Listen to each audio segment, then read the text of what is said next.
अरे मेरी गुड़िया। क्या हुआ? राधा, मुझे यहीं से सातारा के लिए निकलना होगा। छत्रपति शाहू महाराज से भेंट करना आवश्यक है। यहाँ से सासवड़ जाकर भी तो जा सकते हैं। देर हो जाएगी।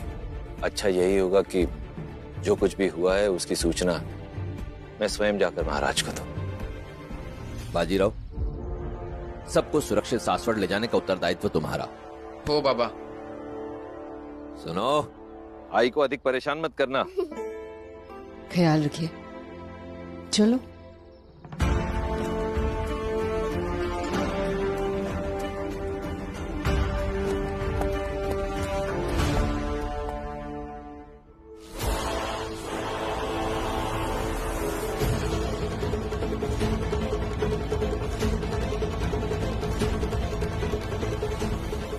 रुको।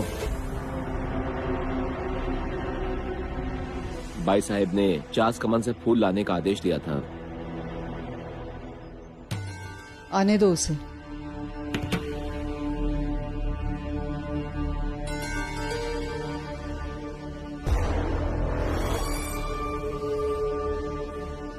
कार्य सफल हुआ? जी भाई साहब। जाओ तुम। आवश्यकता होने पर संदेशा भिजवाऊंगी। जी भाई साहब।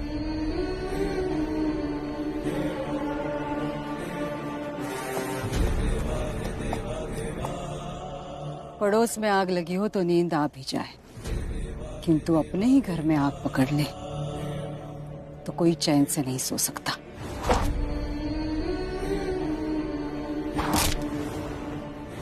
अपनी सुरक्षा पर खतरा मंडराएगा तब राज्य की सुरक्षा का मतलब समझ में आएगा। ये तीर निशाने से चुका हुआ तीर नहीं, बल्कि सिर्फ एक चेतावनी है। महाजी, सेना गठन का कार्य कितना आवश्यक है, ये बात इस तीर ने आपको समझा दी होगी।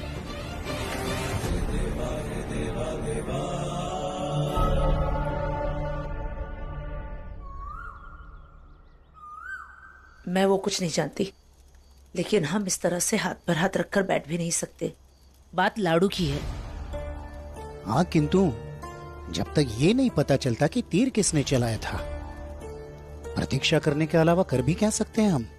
क्यों नहीं कर सकते? लाड़ू की सुरक्षा तो करनी ही पड़ेगी ना। बाड़े में सैनिक बढ़ाने के आदेश दिए हुए हैं। हम बिना जांच के कोई व्यक्ति यहाँ नहीं आ सकता। काशी, और एक निवाला। नहीं। अरे मुझे नहीं खाना। एक निवाला। बाबा, मोटी है छोटी है, हम रोज एक साथ बैठकर खाना खाते हैं, तो आज हम अकेले कैसे खा ले? लाडू, हमें भूख नहीं है, तुम खाना खा लो, हम बाद में खा लेंगे। नहीं नहीं, अभी। लाडू, फिर से जिद। बाबा ने कहा ना वो अभी नहीं खाएंगे, तुम जाओ खा लो। बाबा अभी बहुत चिंतित हैं, उन्हें और परेशान ना करो। श्यामा, लाडू को ले जाओ, भोजन करा दो।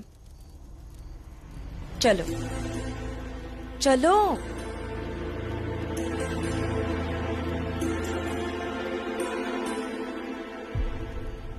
अब सोचना यह है कि वो कितना धन चाहते हैं, और मान लो हम सारा धन उन्हें दे भी दे, तो क्या भरोसा कि वो मान जाएंगे?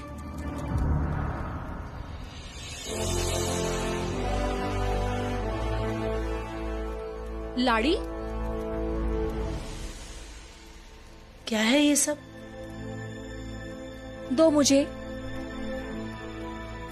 बाबा, जब मोटी आई के पैरों में दर्द होता है, या छोटी आई के सर में दर्द होता है, या फिर हमारे पेट में दर्द होता है, तो आप सब चिंतित होते हैं या नहीं?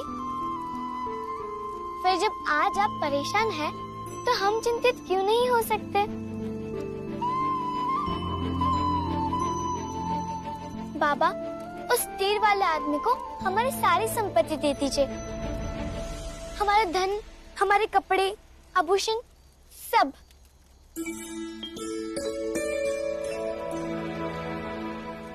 लाडू, तुम सकुशल रहो, इसलिए हम ये सब न्यौछावर कर देंगे। तुम्हारी खुशी के सामने इस सब का कुछ मोल नहीं। हमारी असली जागीर तुम हो लाडू। पर आप ही चिंतित रहेंगे तो इस जागीर की रक्षा कौन करेगा?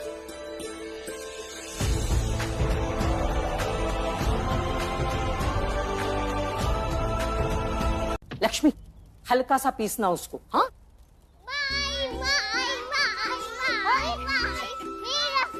हाँ हाँ, यहाँ नहीं, यहाँ रसोई में नहीं, वहाँ चलते, वहाँ चलते। अरे मसाला पीस, चलिए चलिए, एक प्रहर एक प्रहर एक प्रहर। अरे हाँ, सबकी चीजें देखती हूँ, है क्या लेकिन? हाँ हाँ हाँ हाँ हाँ, अरे हाँ हाँ हाँ, एक एक करके देखूंगी ना। मेरा लाडला कौन है? मेरा चिमा। पहले अनुबाई बोलेगी। हाँ माँ, ये देखो, ऐसे ही ढेर सारे खिलौने, कपड़े और आभूषण है काशी के पास। वाह वाह, अरे गुड़िया देखो माई, उसने ये हमें उपहार में दी है। बिल्कुल मेरी गुड़िया की तरह। और अपने खिलौनों के साथ हमें खेलने भी दिया। उपहार तो उसने सभी को दिया है, पर कुछ ही दिनों में वो हमारी बहुत अच्छी मित्र बन गई है।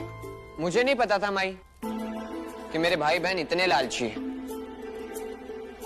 कि 4 दिन की मित्रता और 3 उपहार में अपना पक्ष बदल लेंगे और धन संपदा के मद में चूर एक जिद्दी झगड़ालू लड़की के प्रशंसा के पुल बांधने लगेंगे।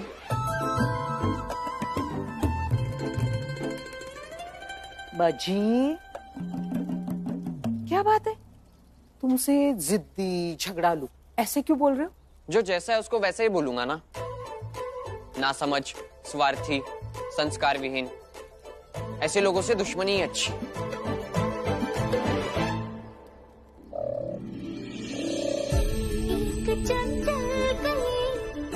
बाबा जी लाडली, माथे कुमकुम सजे,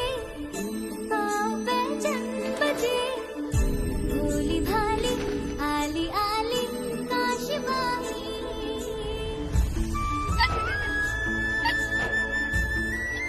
खाब रहे हैं और हिचकी हमें आ रही है।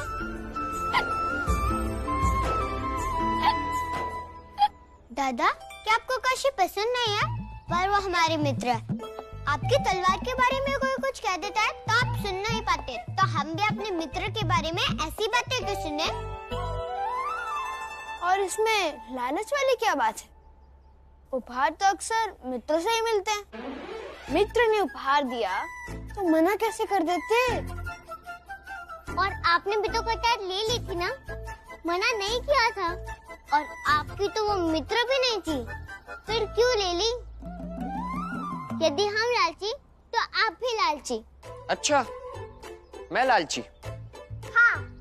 जान बचाई थी मैंने उसकी, इसलिए उसने मुझे वो कटार दी थी। पर वो इतनी जिद्दी है कि मेरा एहसान मानने की बजाय मुझसे अपने घाघर के लिए लड़ने लग गई और तुम लोगों को कुछ उपहार देकर मेरे विरुद्ध खड़ा कर दिया।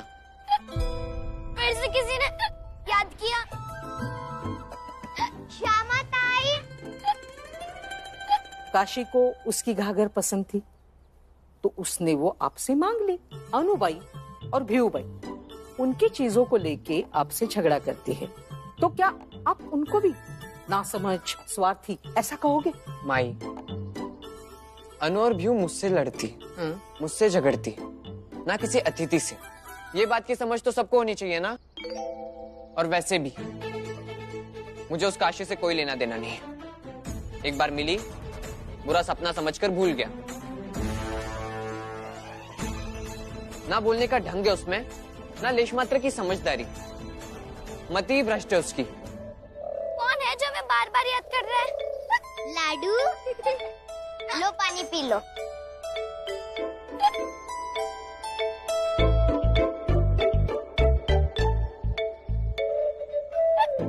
आखिर वो कौन है जो हमें बार बार याद कर रहा है?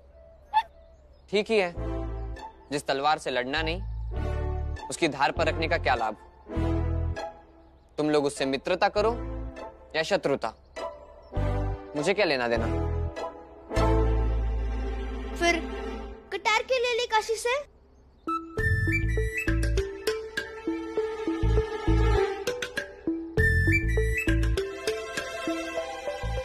वो मेरे वीरता की निशानी है।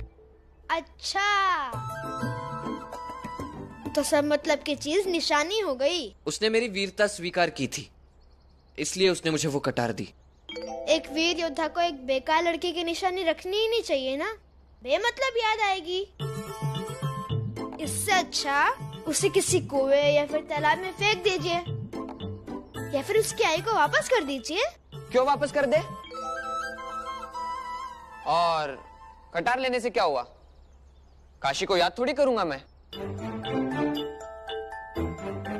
ना एक शत्रु के रूप में और ना एक मित्र के रूप में। और गुरुजी ने भी यही कहा है।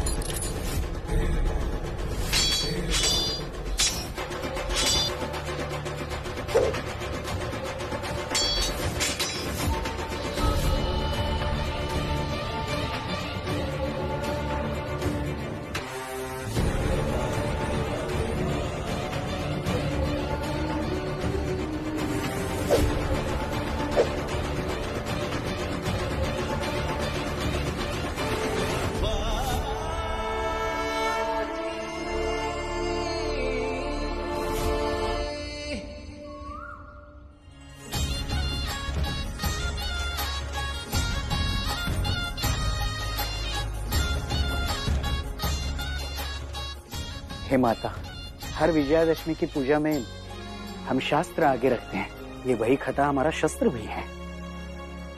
आशीर्वाद बनाए रखो माता, और वही खाते में उत्तर उत्तर वृद्धि हो। पूर्णिमा, पूजा की एक अलग से थाल तैयार करके ले आओ। अभी लाड़ी आती होगी और अपनी पूजा की थाली अलग से मांगेगी। जी भाई साहब। कृष्ण भाऊ, कलम भी लाओ। अरे लाडी, ये क्या? हम तो पूजा में एक पुस्तिका रखते हैं, तो इतनी सारी पुस्तिकाएं और लेखनी क्यों? क्योंकि हमें तो हर विषय में ज्ञान चाहिए, इसीलिए हर विषय के लिए माता का आशीर्वाद लेना पड़ेगा। और एक तो किताब लाकर रखने से माता का आशीर्वाद कैसे मिल पाएगा? हे देवी माँ, मेरी लाडू को ढेर सारा ज्ञान देना, हमारे बच्चों को हर विपदा से बचाना और उन्हें हर समस्या से निकलने की राह दिखाना। हे देवी माँ, हमारी मोटी आई, छोटी आई, बाबा और तीनों भाव को ऐसा आशीर्वाद दो कि वो कभी ना चिंतित रहे।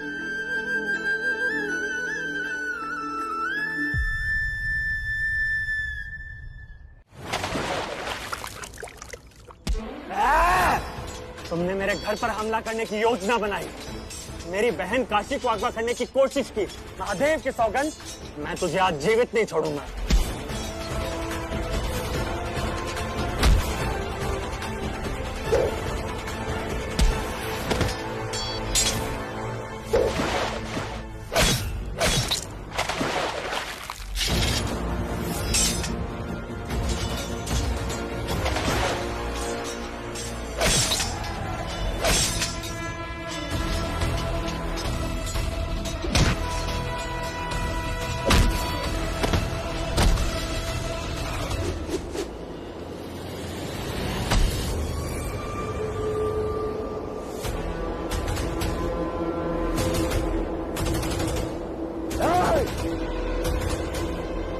तुम बालाजी विश्वनाथ की कैद से कैसे छूटे?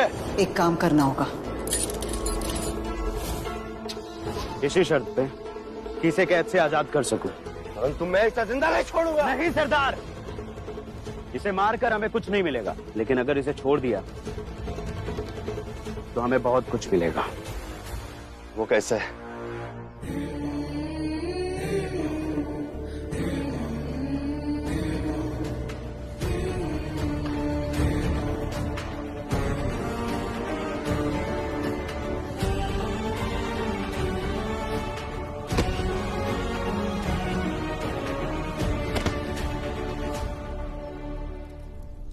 ये सब क्या है?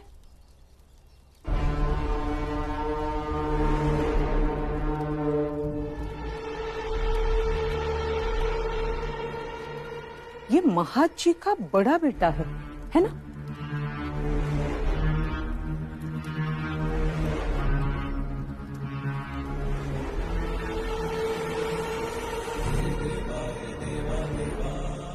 और ये तो हमारे शिविर में बंदी था। अब कर क्या रही हो? ये दोनों अब हमारे आदमी हैं। पिछले रास्ते से चले जाइए।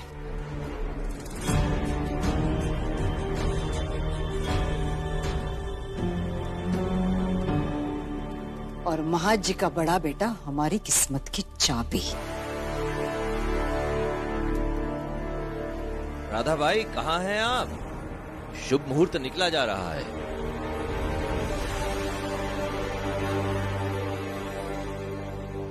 निकला नहीं जा रहा, अभी तो आरंभ हुआ है।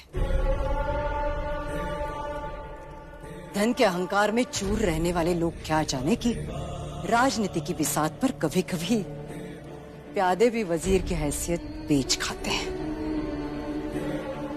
हैसियत का अंतर दिखाकर उन्होंने बाजीराव और काशीबाई के विवाह के प्रस्ताव को ठुकराया था। अब उन्हीं के बेटे को हथियार बनाकर मैं निशाना साधूंगी।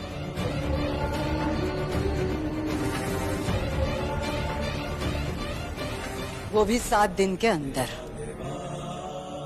शुभ मुहूर्त यहाँ से आरंभ हो। कब आएगी हमारे मित्र काशी? हम सब बड़ी अधीरता से उसकी प्रतीक्षा कर रहे हैं। अवश्य आएगी वो। भाई मुझे तो ये मित्रता बड़ी कच्ची प्रतीत होती है। क्यों? क्यों कच्ची मित्रता? कच्ची ही तो है। बताओ मुझे, तुम तीनों में से किसी ने भी आने वाले मेहमानों के लिए किए गए प्रबंधों का निरीक्षण किया? क्या किसी ने भी ये जानने का प्रयास किया कि जब तुम्हारी मित्र काशी यहाँ आएगी तो कहाँ सोएगी, कहाँ खाएगी, क्या खाएगी, कहाँ खेलेगी, इत्यादि इत्यादि इत्यादि। बाबा, मुझे आपसे इस विषय पर कुछ बात करनी है। बोलो। मैं निजी तौर पर उन्हें यहाँ बुलाने के पक्ष में नहीं था, फिर भी यदि वो यहाँ आते हैं तो उनके रहने का प्रबंध कहीं और कीजिए। बाजीराव,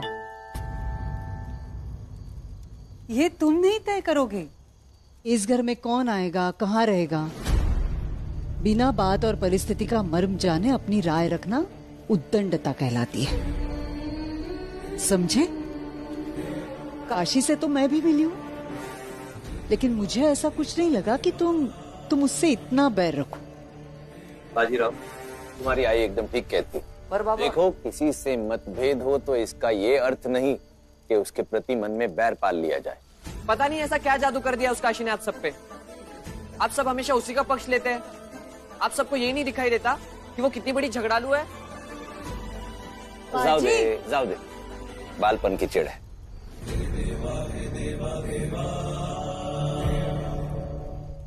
गंगा, वो बेहोश होकर पहुंचे भी तो कहाँ?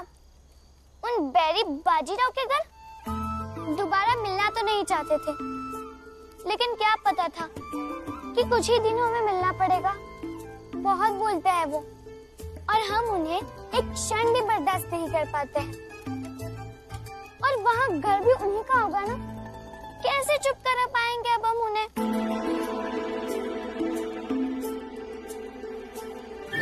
एक उपाय है मेरे पास। क्या? तुम यहीं रुको, मैं अभी आती हूँ।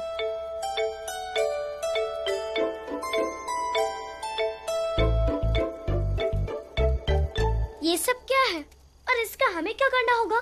बताते हैं।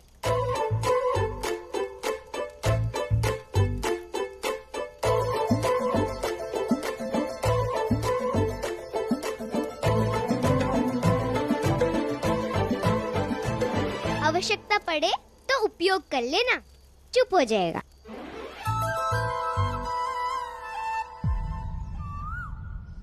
महर्जी जोशी सह परिवार शाश्वत वाड़ा के मुख्य द्वार तक आ चुके हैं।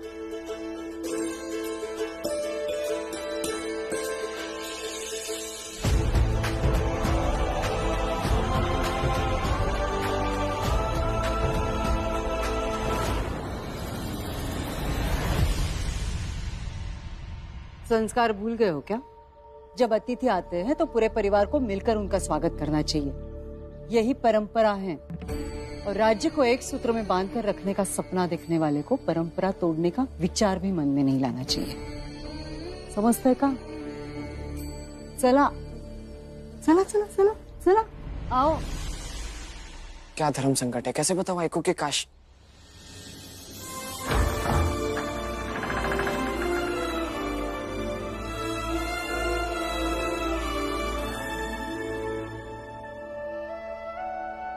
अरे देवा, वही बैरी बजी।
आइए महाजी, आइए बहिनी।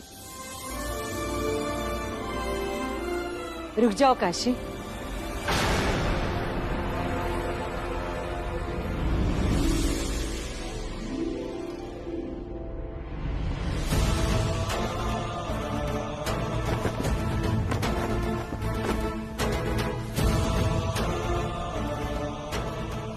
ये सब क्या हो रहा है? काशी पहली बार हमारे घर में प्रवेश कर रही है। इसके पहले तो आप सब आ चुके हैं, किंतु तब आप विवाहित थी।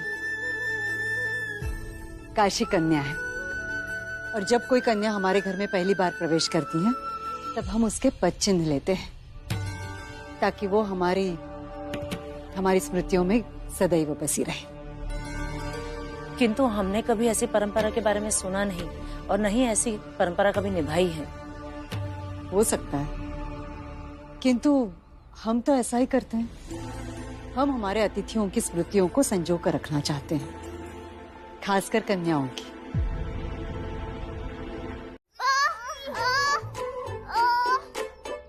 दादा, समझ में नहीं आता क्या अब तुम उसे ये कैसे निकाला जाए।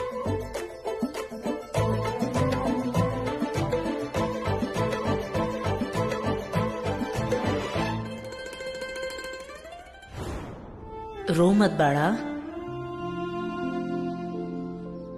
शांत हो जाओ। लाडू,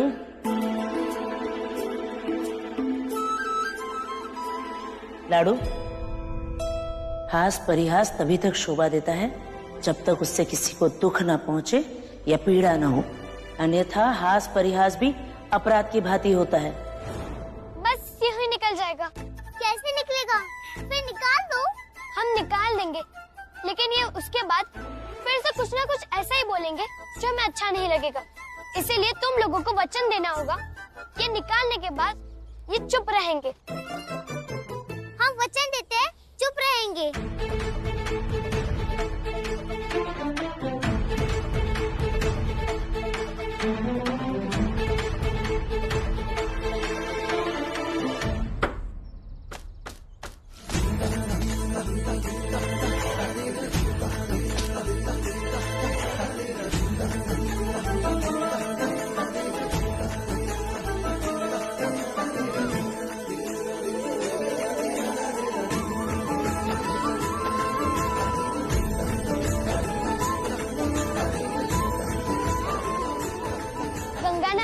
बताया था कि इसे कैसे निकालते हैं। गंगा फंगा से मुझे कोई लेना देना नहीं, पर तुम्हारी हिम्मत कैसे हुई ऐसी फालतू चीजें मेरे मुंह पे चिपकाने की? दिखाया हिम्मत फिर समझ में आ जाएगा कि लड़कियों से युद्ध करने की भाषा से नहीं, बल्कि प्रेम की भाषा से बात करनी चाहिए। और अनु ने हमें वचन दिया था कि फिर से आप कुछ नहीं बोलेंगे, पर आपको तो चुप रहना आता ही नहीं। बोलना तो तुम्हें भी सोच समझ कर चाहिए। जिनकी तलवार और ढाल के सामने तुम खड़ी होकर योद्धाओं का निरादर कर रही थी, वो मेरे दादा विश्वनाथ पंत भट्ट देशमुख की थी। एक योद्धा, मेरे और मेरे बाबा दोनों के प्रेरणा स्रोत। पर तुम्हें क्या फर्क पड़ेगा? जिन तलवारों और योद्धा से तुम बैर रखती हो भूल जाती हो कि वही तुम्हारी सुरक्षा करते हैं।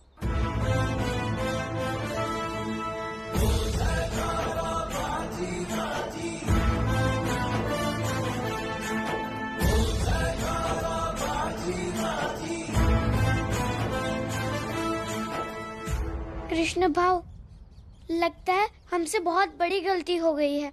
वही तो, बाजीराव को चुप कराने के लिए मैं ऐसी कौन सी ही चीज नहीं चुकानी चाहिए थी। उसके लिए बुरा नहीं लग रहा, किसी और बात के लिए बुरा लग रहा है।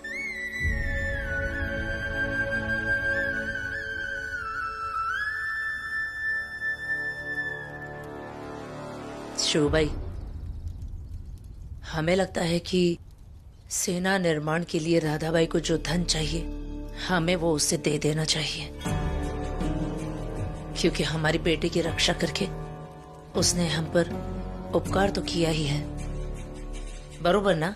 नहीं ताई, धन देने से उनकी हैसियत बढ़ जाएगी। कल को वो सेना बना लेंगे तो ये भी दावा करेंगे कि वो हमारे बराबर के हो गए हैं। आपने देखा नहीं, वो इस घर में काशी के आने का ऐसा स्वागत कर रही थी मानो हमारी बेटी नहीं उनकी बहू हो।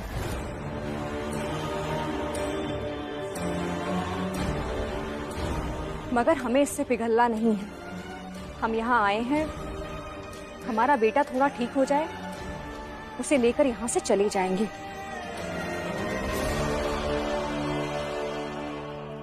सारे उपहार गरीबों में बंटवा देने का क्या प्रभाव होगा भवानी बाई पर? एक तो धन उपलब्धि के बारे में सोच रही हो, या निस्संदेह अहंकार पे चोट लगी हो। वो शिवबाई भी तो है उनके साथ, उनके तेवर तो अलग ही है।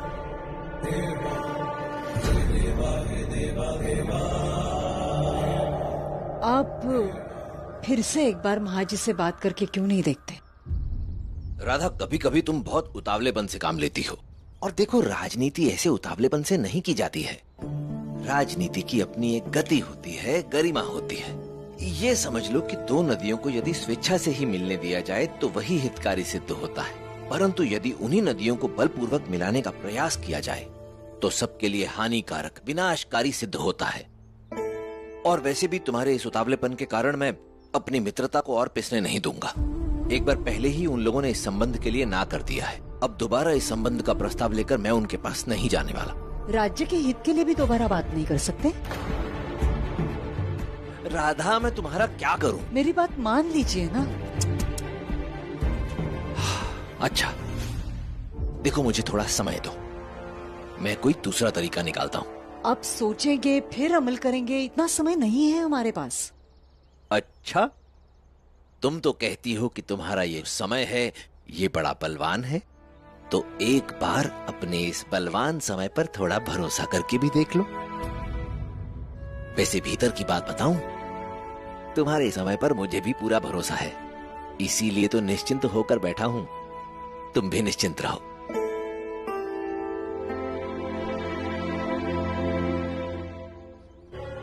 समय पर तो पूरा भरोसा है मुझे, क्योंकि यही समय है जो काशी को सासवड़ के वाड़े तक लेकर आया है। लेकिन समय के नाम पर हाथ धरे बैठना उचित बात नहीं है। समय उसी का होता है जो उसकी गति को जानकर अपने लक्ष्य की ओर निरंतर बढ़ता रहता है।